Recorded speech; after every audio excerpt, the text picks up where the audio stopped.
Okay, so welcome to this program. So my guest, Jim Fetters, iOS, do you call it iOS developer? And you've been in the Yes. tech sector for a long time. And you have successfully integrated your interest and your skill set to build your career. はい。日本語の興味です。はい。Can you add a little bit more to that introduction, Sure. please? Sure. I'm an iPhone developer, and I was on the ground floor beginning of the World Wide Web, and I've been working in web technology until recently. About 10 years ago, I switched over to iPhone development.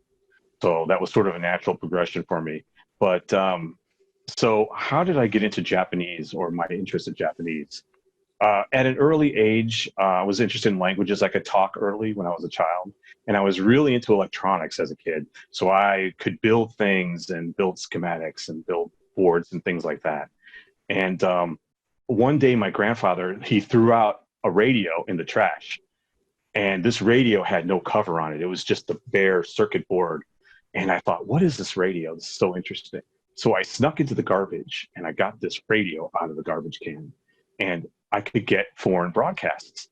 So when I was about 9 years old, I was listening to Radio Moscow, Radio Beijing, BBC, and all these different international broadcasts. So that sort of piqued my curiosity. And a lot of the shortwave radio. Okay, so we was have it a shortwave radio or? It was a shortwave radio. Yes, it was shortwave. So, I, at an early age, was listening to foreign broadcasts. So I would get a booklet from Radio Beijing, and then they would have, how to learn Chinese. So, and I know a little bit of Chinese. So anyway, so I was always into electronics. And as you know, Japan has been a world leader of electronics even back in the 70s and 80s. It's very well known for its electronics industry. And so then fast forward to college, I basically, got interested in the language, Japanese language, and I started learning it on my own. But I was always into computers. I was self-taught computers at the age of 10. And even though I couldn't afford a computer, I still could learn to program a computer at that time. So then when I got to college, and as a joke, because I was always writing to people, or I was, would always write people or famous people and try to get a response. So I wrote to Apple Computer in Japan, and I lied, and I said, I'm a student, and I would like to buy a Japanese version Macintosh. And I couldn't afford an American version Macintosh, let alone a Japanese version. So interestingly enough, a package arrived from Japan, and it was from Apple Japan. I think it was Roppongi. And so they sent me all these discs. It was the complete operating system for the Macintosh in Japanese. So I had access at school. So I loaded it up at school, and people were like, wow, that's crazy. Like, amazing transformation of the operating system at that time. So then when I transitioned from my community college to university, it was like a complete playground for me, because I was always growing up, had so many different interests. So I would use the labs and whatever access we had to different computers. Even though my major was Japanese, it was not computers at that time. So around 1993, I discovered Jim Breen from Monash University. He had this Japanese word processor for Gaijin, and it would run on Windows 3.0, Windows 3.1 at that time. And so Jim Breen from Monash University had started a crowdsourced open source Japanese dictionary online. And it was very, very amazing to me to be able to type in Japanese. For example, when you typed in, as you're probably well familiar with, it gives you different hiragana and kanji combinations. If I hit the caps key, uppercase, then it would just go completely in katakana. So it was really interesting. That sort of piqued my curiosity. And then since I was, so I dropped out of the Japanese major. I learned Japanese for about 3 years. And I didn't go further with it. I switched into industrial technology. And then at that time, I had access to all these different systems in the engineering laboratory. So I was doing stuff pre-web with Gopher, which is the protocol before there was World Wide Web. So at that time, my major was printing technology, industrial technology, and I was doing photography, black and white. I was doing like crazy goth photography, something like you'd see in Harajuku. My model, she had like black clothing, and it was really interesting. So I had access at that time to like $10,000 flatbed scanners, which back in 1993, 1994, that's very rare. Now we take all this technology for granted. So I had seen a prototype of the web called Mosaic, and I was able to run that. And then I actually assembled my own website based on my own original photography, and I had a friend who did poetry. So this was all scanned into the computer. And so one of the things you do when you put a website on in 1994 is there's no one looking at web pages outside of university. So we would put it into NCSA's what's new. So you would get announced. So you type your email and you say, hey, I have a new website. So at that time, our university had no web servers. So I had a professor, and he would sign anything. So I would get him to sign all this permissions and all these different things for computer. I had basically more computer access than most of the computer science students. So there was no web server running at our university. So I ran my own web server. And then I also was a beta tester for web servers. And I submitted my website to Jerry Yang, to Yahoo, which he was running at akebono.stanford.edu back in '94. And there was no yahoo.com. So I became friends with Jerry Yang at the time, future billionaire. And actually we met a couple of years later at an internet conference where he was given an award. And I was doing all this stuff on the internet, all original photography. And at that time, nobody was doing any original photography and original artwork. And then I became friends with one of the companies that did the Windows 95 launch, and my site became entered into a promotion for the film Johnny Mnemonic at that time. So I was experimenting with Japanese at the time, and I was on mailing lists for multilingual. This is in '94. Shift JAS, EUC, that type of stuff, and incorporating that and making some experimental web pages in Japanese. So this is very interesting to me, because today, if you want to be a data scientist or a developer, there's an online course and do this. But back then it was like messy and nobody knew what was happening. Exactly. But you really did it that way. Yeah. Sure. And the funny part was, my professor, since I'm not in a computer science program, first year and sophomore, bachelor, undergraduate, they're not allowed access to these systems. So I was hanging out in the Unix computer labs, which were the higher end computers that the graduate students would use. And I became friends with a lot of PhDs and different people. So I would just go and network. I'd say, hey, we have this printer. Maybe we can hook this up to your SGI system. And so I just hung out there. And then it got to the point where I stopped going to class, and I would hang out in the computer lab till like 5 a.m. and then get on my bicycle and then go sleep. And so I had a friend of mine who was working at Intel, and there was nobody at the campus, including computer science students, that knew anything about the web. And he said, how would you like a job at Intel working with us doing some R&D stuff? So I ended up just dropping out of college, and I was doing all this web stuff. And then I was working with a small R&D group at Intel in Arizona, and they were working on using the web for manufacturing on the factory floor.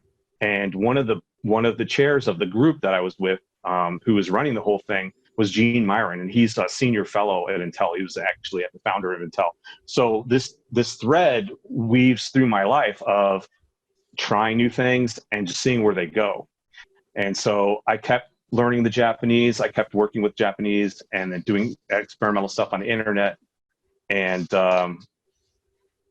so that sort of started, some of my interest in technology.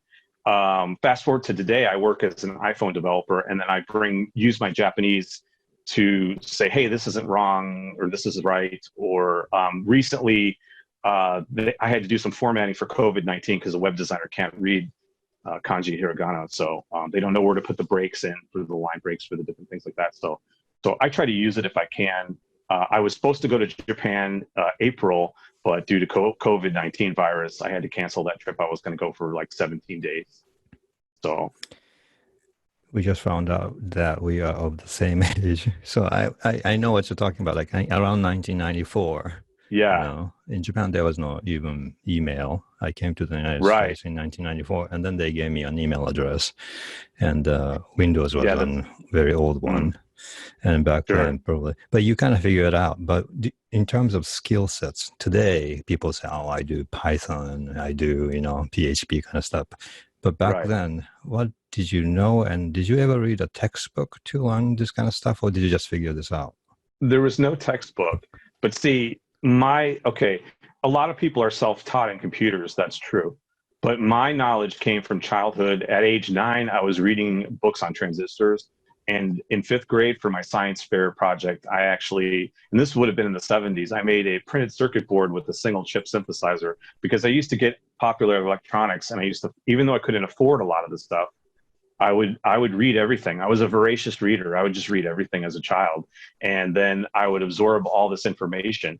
So I did self-teach computers, but then I also had the electronics knowledge on how computers are built, the bit level, the CPU level, and the chip level that helped me understand conceptually on the programming level as well. Oh, okay, that's very interesting. Yes. So it started all from shortwave radio. That's very interesting. Yes, I started from shortwave radio, which curtailed into my electronics background as a kid.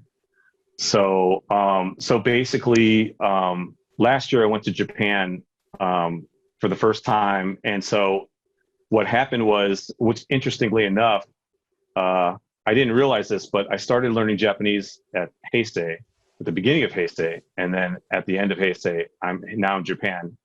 And so I've been using my Japanese on and off, but it's very hard. Living in the US, you don't really come across it that much.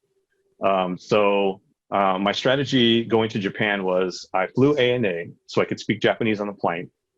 And then once I was in the air, I spoke Japanese just continuously.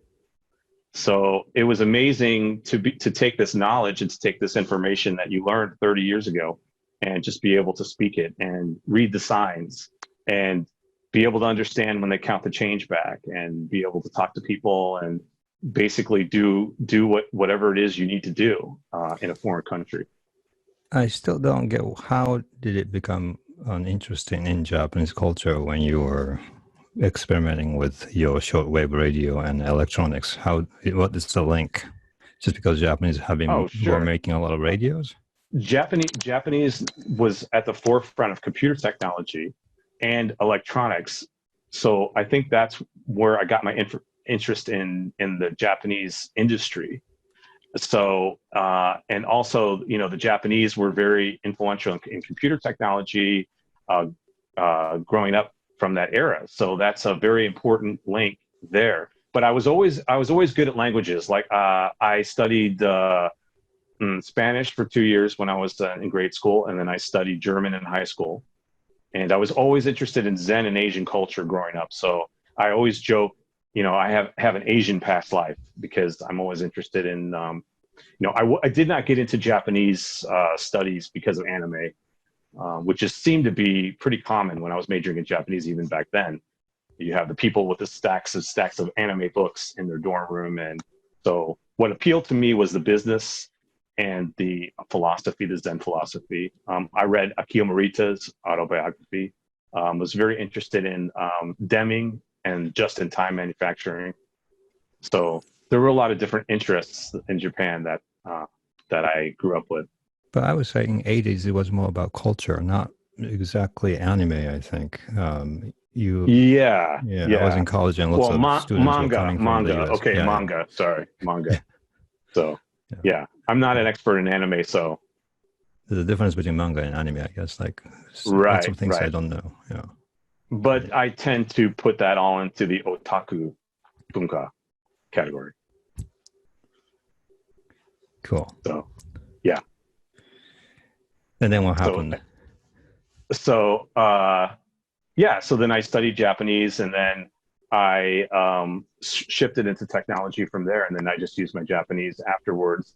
And then after a while, so many years, I wasn't able to use it for a while, and I put it sort of on a shelf, and then revisited it. And I have a really good friend of mine from high school that I've known from high school days, and he's been working in Tokyo for 30 years or 20 years, sorry, and lives there with his wife and his son. And his son recently is 16 in high school. He started a small business selling hand sanitizer within 23 wards of Tokyo.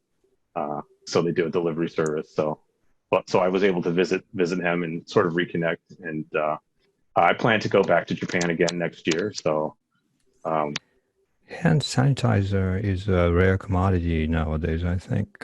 So that person went to Japan because of this pandemic situation to sell hand sanitizer. No, it's his son. His son is in high school. Uh-huh. So he started a small business there in Tokyo delivering hand sanitizer. Even before this coronavirus thing started. No, for the coronavirus. Yeah. Okay. Yeah.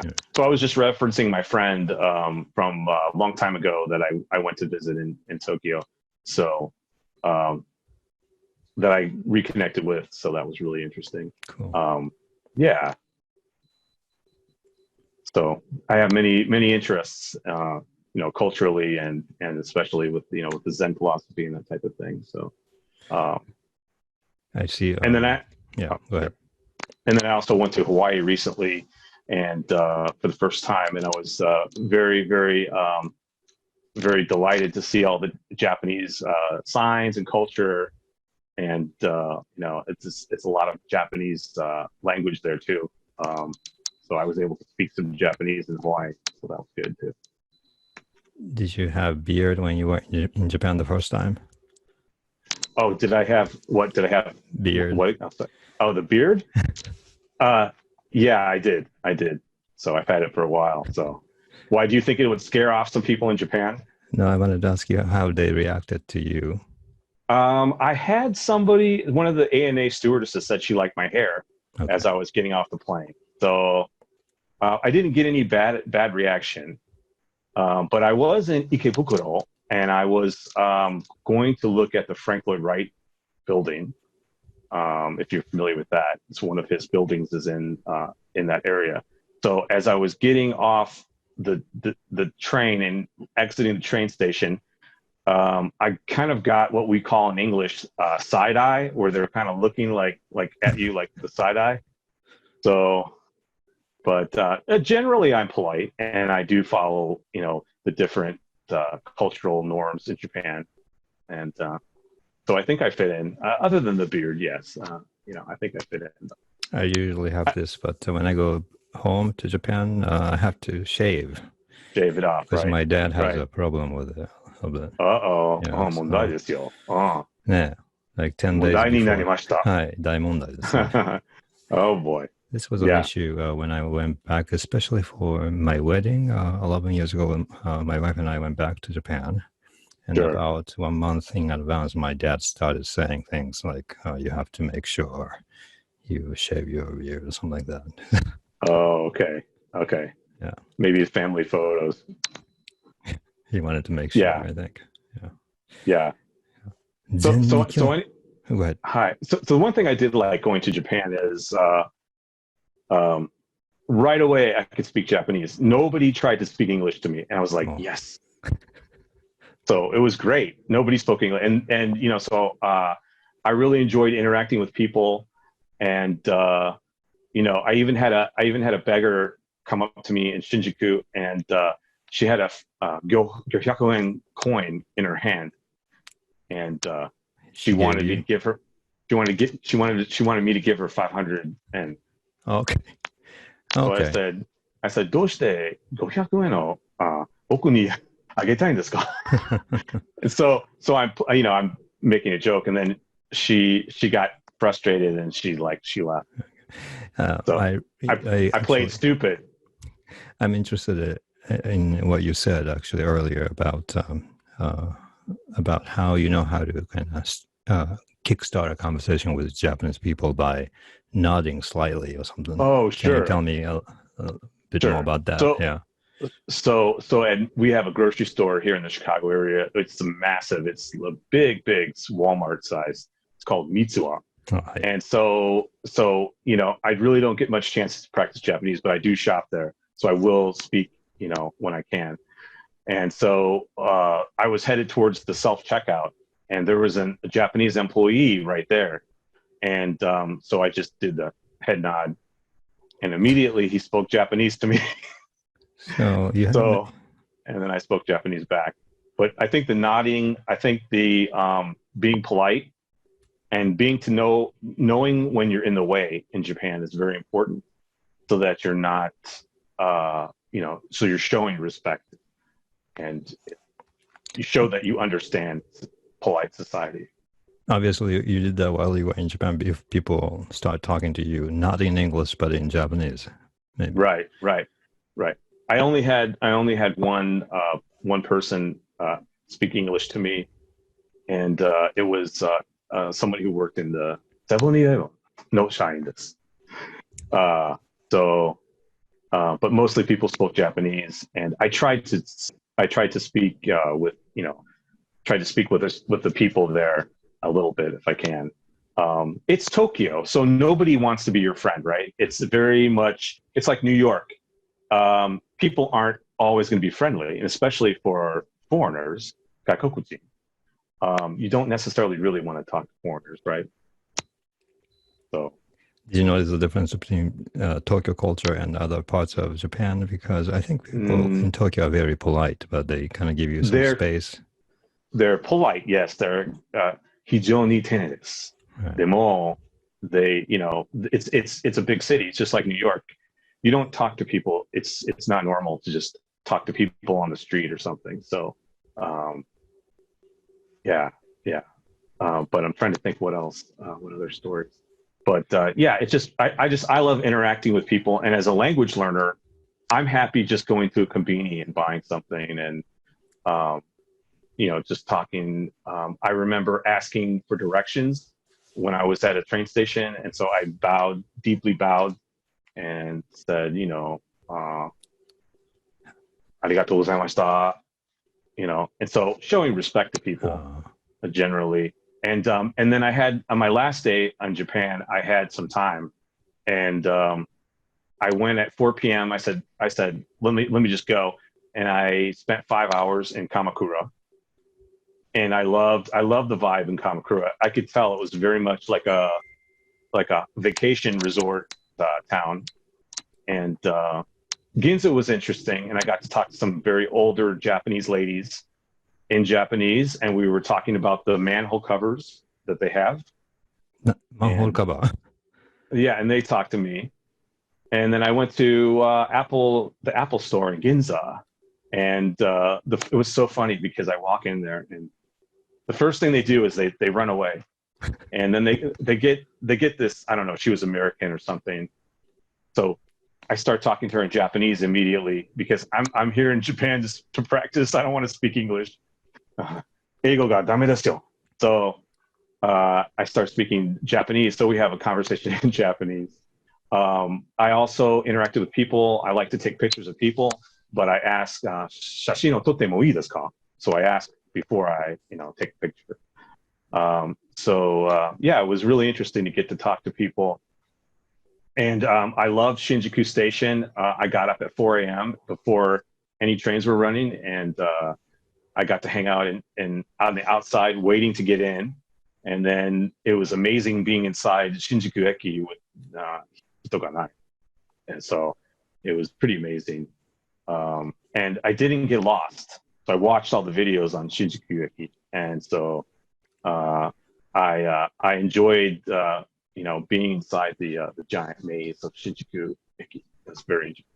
Even for me, Tokyo is like something else. It's like so many people swarming, and the strange thing was, so, you know, when you come from the States, your flight gets in, well, all the flights, you know, from ANA, they get in really late. So it was probably 10 o'clock Japanese time. And I remember I was in my room and I got out into the streets and I felt very peaceful. I felt at home. I felt very relaxed.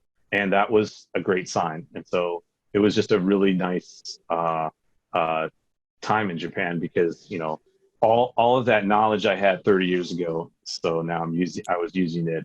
And so it's just interesting, very interesting to be able to do that. So. When are you going to Japan next time? I've got points on ANA, so I have to reschedule. We have to see what's happening with coronavirus. Yeah, unfortunately, yeah. So. 今日はどうもありがとうございました。はい。Were you continuing with your thought? Oh, sure. Yeah. Yes. So basically, yeah, living in the States, we don't really have a lot of opportunity to speak Japanese. And so it's hard to keep it up and it's hard to, so my secret is I watch QVC Japan on YouTube. So QVC Japan. Oh. QVC Japan. Hi. So it's, if you try to watch a movie, a lot of times the dialogue in a movie is very disconnected. And I don't recommend movies for learning foreign language sometimes. But the QVC Japan, the advantage of it is the fact that they're describing something. So you can see the object in front of you, and then they can, describe the color or describe the price. And they're so enthusiastic when they talk. They describe something. They love it. Some people say, though, that in Japan, like, they talk to me in English all the time, or even if I reply in Japanese. What would you advise for them? If people feel like, oh, I can't really be part of this, or they treat me as an outsider forever kind of feeling. Right. You just have to keep trying. I think that the thing that pleasantly surprised me in Japan was the fact that they didn't speak English to me. And, like at the hotel in the front desk, you could see them moving, the people were moving around because they were like, oh no, we need the English speaker. But you just keep speaking in Japanese and then they understand and then they speak in Japanese. So it's okay. I've not experienced that discrimination. Have you heard of that before with lots of people or? No, but there's some feeling where I've seen a video on YouTube where they are doing the skit, 4 or 5 foreign people living in Japan, but there may be even Japanese people sitting at a restaurant, and the waitress comes and she tries to say things like, oh, I don't speak English, but these guys are speaking all in Japanese. I'm speaking Japanese. Yeah. Why are you reacting in this way? I think I've seen that one before. I think I've seen that one before. You did a video on that, right? Maybe. I'm thinking you about might have. Yeah.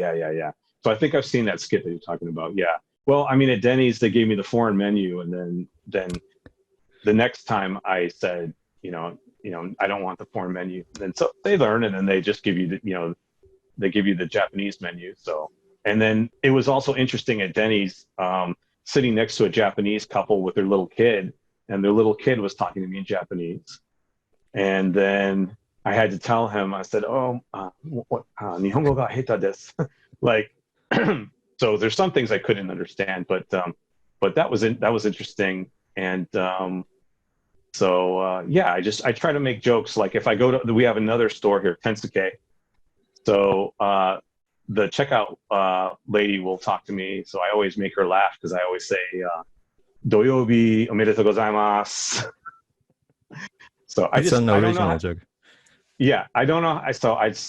But I do that in English. I say funny, stupid things so that people will laugh. So, and then she laughs, and then she's like, "Oh, where did you study Japanese?" And I say, "大学で3年ほど勉強しました." And she's like, "Huh?" So, I do that a little bit in Spanish when I go to a store. Lots of people from El Salvador and Guatemala. Un poquito. Un poco. And then if I say hola or something, they assume still that I'm just saying something simple. Right. So I try to kind of say something slightly complicated to let them know that I do speak Spanish. そうですか。I But think that's one of my favorite videos of yours is the how to annoy older Japanese. そうなんですね。そうなんですね。そうなんですか。そう、とても面白いです。I feel like I've met a lot of people from Tokyo here, and Oh, one really? signature characteristics is they agree with you all the time, 100% of the time. Oh, oh, Oh, wow. yeah. そうですか。Yeah. そうで Yeah. しょうか。